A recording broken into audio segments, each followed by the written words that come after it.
Oh, here we go. No, we've got him. Well done. Hello, David. Howdy. How you doing? I am great. Thank you very much.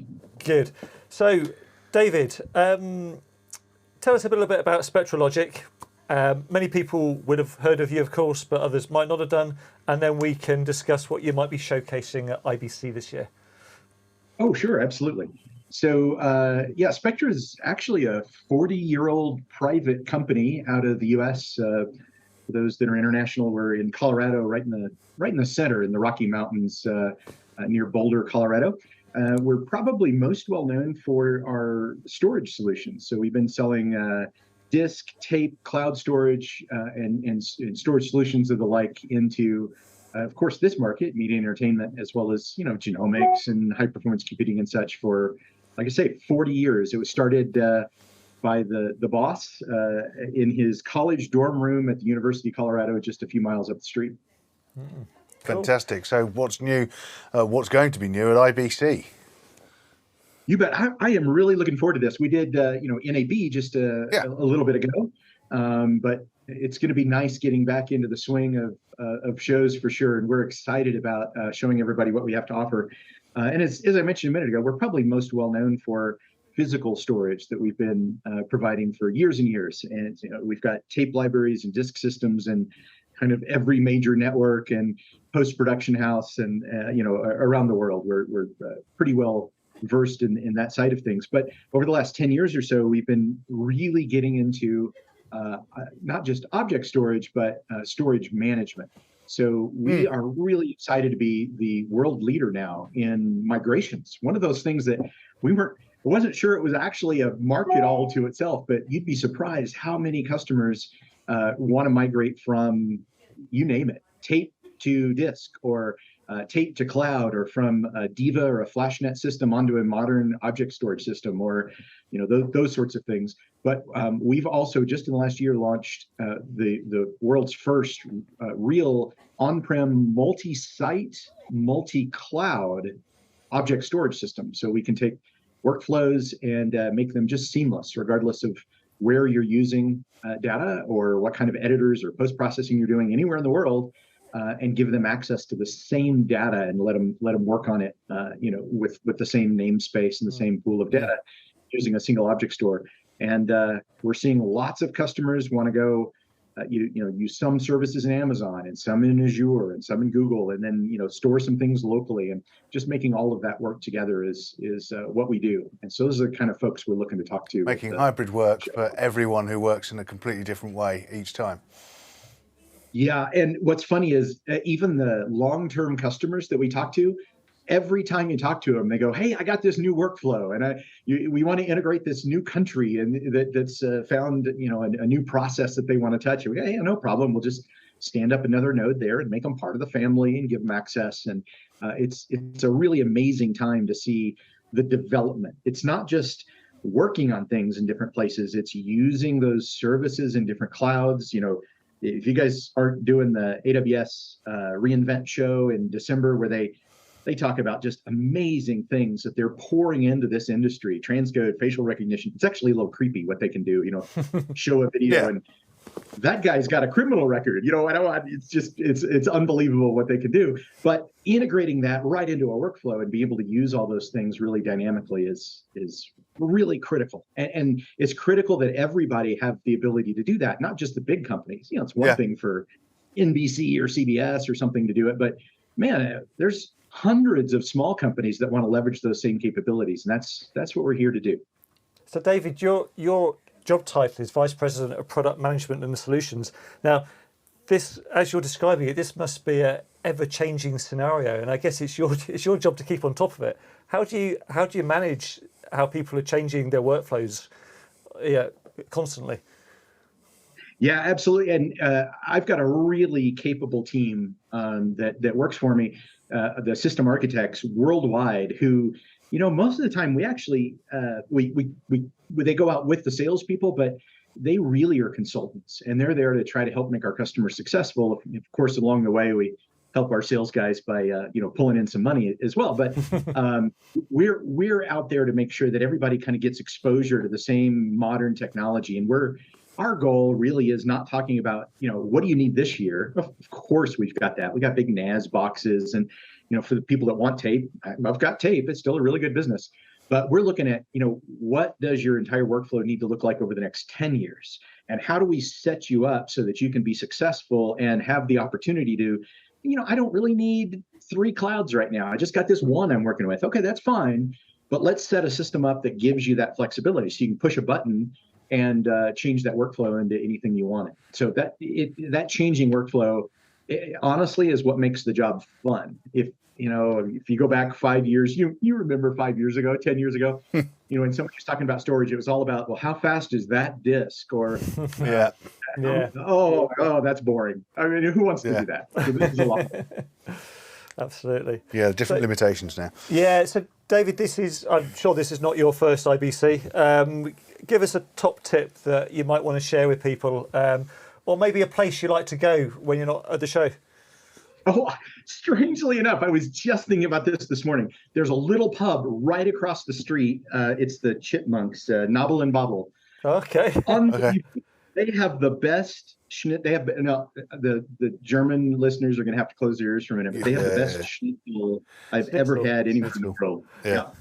I'm one of those. If I go to Germany, I'm going to have schnitzel 3 times a day. Oh yeah, it's compulsory. It's compulsory. Yeah, and chips. Yeah, and chips. Absolutely.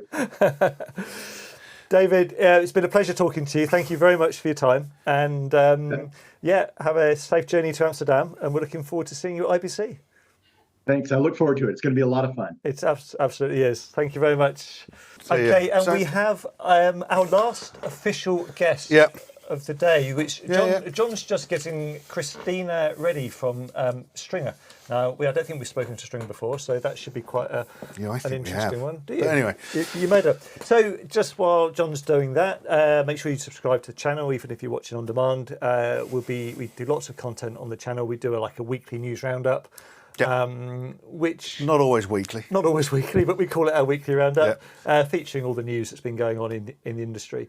And we do lots of videos at trade shows like NAB and IBC and ISE and so on. So do subscribe to the channel. We've got a long overdue. We've got a brand new website coming for Kit Plus very, very soon. At the moment, it started off as a classified listing site, didn't it, many years ago? Yeah, absolutely. And it's evolved. Then we realised we had to tell some stories. Then we realised we had to tell some news. And the website is just sort of it's a bit of a bolt on. It's a bit of a monster. A bit of a monster now. And I think it's safe to admit that it isn't necessarily the most user-friendly because of the vast beast it is. So this new website is going to be fantastic. It needed knocking down and starting again, which is exactly what someone's been doing for the last year. Well, and our advice to anyone embarking on getting a new website: allow at least a year more than you think you're going to need to do it, because that's how long it will take. There we go. Christina. Brilliant, Christina. Lovely to see you. Hi there. Thank you. Thank you so much for this opportunity. It's a pleasure. Right, so you're last. You've got the amazing opportunity of being the last person on our 12-hour marathon. So, oh my gosh! Wow. So we firstly want to find out all about Stingr, and of course what you're doing at IBC. Wonderful. Thank you so much. Stingr is like Uber for video. So when you need a ride somewhere, you call Uber. When you need video of something, you put a request in on the Stingr platform. And we serve some of the biggest names in media, CNN, AP, Reuters, the Weather Channel, the ABC O&Os, Fox O&Os, soon to be working with NBC O&Os. And so when newsrooms don't have a videographer to go out and shoot an event, they will call on us to do that. And we have the world's largest network of freelance videographers. We have over 120,000 videographers. They're covering every market in the US. And we have a lot of presence in the UK, parts of Europe, Asia, and we're growing elsewhere. And when you think of the word Stingr, you might think of like a night crawler, somebody who's chasing around breaking news. We go beyond that. We are creating bespoke content on request for our clients. In addition to covering, some of the breaking news, when they're big stories, we can often get out there before the news outlets can have someone of their own. But they'll also send us to do high-profile interviews with politicians or sports, sports teams that are on the road.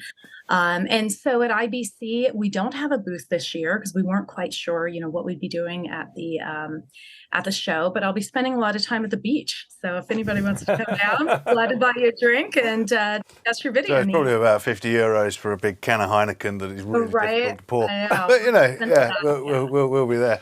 But, what are you hoping to achieve apart from a hangover? Right. Well, I would really love to, to meet some media companies who might be looking for help covering news, especially in the U.S. We have the midterm elections coming up, and it's a really big deal in the U.S. because, every single state has elections this year. Right. And we're planning a lot of coverage. We're going to be out at polling places. We're going to be doing campaign events. And so we can really help cover that for a fraction of the cost of what it would cost to travel a crew. Cool. Fantastic. So we know where to find you. We know where to find you, yeah. We know what you want to get. I'll be there on Sunday and Monday, I should say. And is this your first IBC, or have you been before? It's my second. I went to the last in-person one. Oh, okay. And then look what happened. Yeah. Right, I know. Sorry about that. Did you in your first experience, what was the standout moment when you went before? Of the show? Gosh, I was just really impressed, having gone to NAB, which is our biggest comparison in the state for about 15 years. It was just really neat to see, how it's done so much differently at RAI. And I have to say, I really did fall in love with the beach bar. In addition to, just seeing how many different types of events there are, more, networking and cocktail sessions, at least pre-COVID times. It's always great to see the technology, and it was a lot of fun. And it just happened to be 4 days after my wedding, so that was quite an experience. Right. So for people that wanted to connect with you to meet up, Christina, what's the best way for them to book a meeting or arrange to see you? Yeah, absolutely. Our website is Stingr.com. And it's Stingr without the E. So Stringr. I say we take out the E because we're not as expensive. So Stingr.com. Well done. Yeah. Fantastic. It's lovely talking to you. Have a safe trip to Amsterdam and enjoy the beach. And hopefully we can meet up when we're over there next week. I'd love that. Okay, safe travels, everybody. Thank you very much. Right. Thanks so much. Bye-bye. So we've done it. We managed 12 hours with the help of Jenny and Gay. Jenny and Gay in the middle. Yeah. If you want to catch up on what Jenny and Gay were talking about between 1 and 2, do rewind. And all the shows we've done today will be separated and uploaded, so it should be easy searchable. Yep. I guess we'd just like to thank everybody for coming on today. Yep. And everybody that's so freely given their time to make this ridiculous idea happen. And those that didn't turn up, you owe us a beer. Yeah, at the beach. And safe travels to IBC, everybody. Last massive thank you to John Pratchett behind the scenes. We were intending to turn his camera on at some point to have a chat with him, but just haven't had a chance. He's just been too busy. So massive thanks to John. Do search Streaming Tech on YouTube if you want to find out what John does for his proper job. Until IBC, we'll see you next time. Thanks for watching.